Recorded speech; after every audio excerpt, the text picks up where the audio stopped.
السلام عليكم ورحمة الله وبركاته. أهلا وسهلا بكم في النهاردة الحلقة الرابعة من برنامج مشاكلنا، واللي كل يوم فيه بنتكلم عن مشكلة من المشكلات اللي بتواجه شبابنا.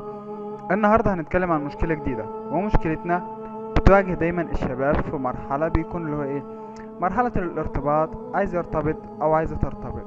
وسؤالنا النهاردة عن الحلقة بتاعتنا هيكون: بتحبها خام ولا خبرة؟ وهنشوف رأي الشباب ورأي البنات كمان. فهنبدأ ان شاء الله مع اول رأي معانا وناخده. يا ترى مراتك او خطيبتك او زوجتك او ايا كان او حبيبتك هتحبها خام ولا خبرة؟ والله لو سألت أي واحد يعني مهما يكن مستوى أخلاقه هيقول لك طبعا خام. خبرة، ناخد خبرة بالبداية. طيب ليه بنواجه ان دايما في اغلب الشباب او كذا لما يحب يمشي او يصاحب او كذا ما عندوش مشكلة، ما بيركزش في حاجة زي كده، بس ليه لما بيفكر يخطب او يرتبط ارتباط رسمي وزي ما انت قلت اللي هو اغلب الشباب او محدش هيقول لي لا هاخدها خبرة هاخدها خام؟ يا ترى ايه السبب؟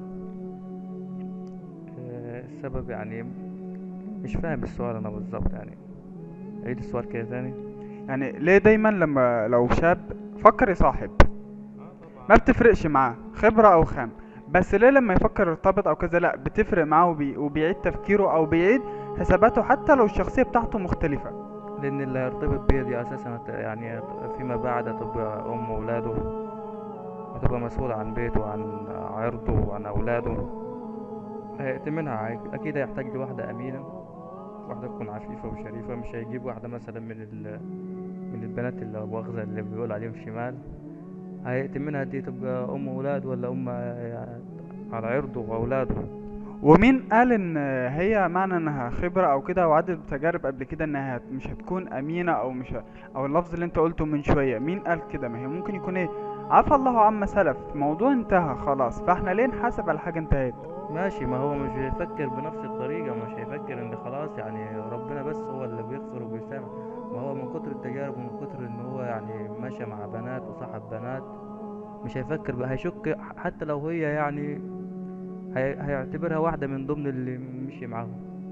فالشك هيدخل ما بينهم ومش هتنفع مش هتستمر الحياة مع بعض. شكرا ليك. وده عشان كده النهارده نزلنا سألنا: تحب الخام ولا الخبرة؟ خام او خبره؟ بنت خام طبعا، اكيد مفيش حد يخطب بنت خبره. انا مالي انا بالخبره. يكون خام شوية. خام اكيد. انا عايزه واحد متوسط، لا قطع سمكه من ديلها ولا منطوي كده مع نفسه. لا عامه تبقى خام يعني الواحد بيدور على البنت المحترمه اصلا. خير الامور وسط. لا خام.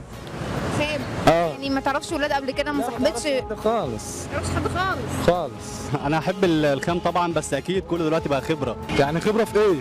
هي عملت معاه ايه؟ بس انا نعرف كل حاجه. لا، هو انا ما احبش ان هو لا يبقى كده ولا يبقى كده، يعني في حاجه وسط، في انسان وسط كده، اللي هو يبقى ممكن يقطع السمكه وديلها بس ما قطعهاش.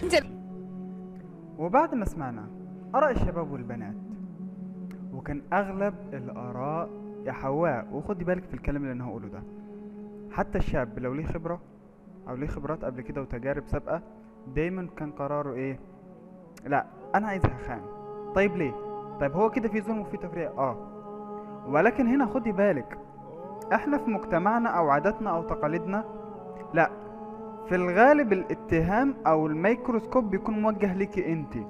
مش هنقول ده صح خطأ او ده مبرر ليه ان هو يعمل كده ومش مبرر ليكي، لا، هو خطأ على الاتنين، ولكن عليكي انت بيقع النصيب الاكبر. يعني ايه؟ يعني دايما اصابع الاتهام بتروح ليكي انت.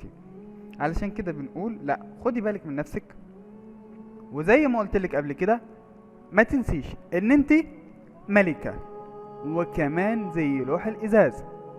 لوح الازاز لما بيتكسر ما بيتصلحش تاني، حتى لو تصلح شكله ما بيبقاش زي الاول. علشان كده فكري ان لا، في شوية حاجات لازم نعيد حساباتنا فيها، شوية حاجات لا لازم اوقف. خدي بالك الموضوع مهم جدا، وما تنسيش قراره. ما تنسيش دلوقتي لو كنت ليك علاقة او ايا كان، يا ترى هيجي يتجوزك ولا لا، ولا هو مصاحبك بس؟ هيجي ويكون موافق انك تكون شريكة حياته ولا لا؟ هو انت اخرك بس لا كده خبرة تجربة؟ بس لما يجي يدور لا، هيدور على واحدة خام. معلش لو كان المسمى صعب شوية، ولكن للأسف ده واقع في شبابنا وواقع بنواجهه في الواقع بتاعنا. سعدت جدا بيكم، واستنون الحلقة اللي جاية واللي هتكون بعنوان يا ترى مراتك او خطيبتك او حبيبتك توافق انها تصاحب ولا لا. شكرا لكم، محمد جمال.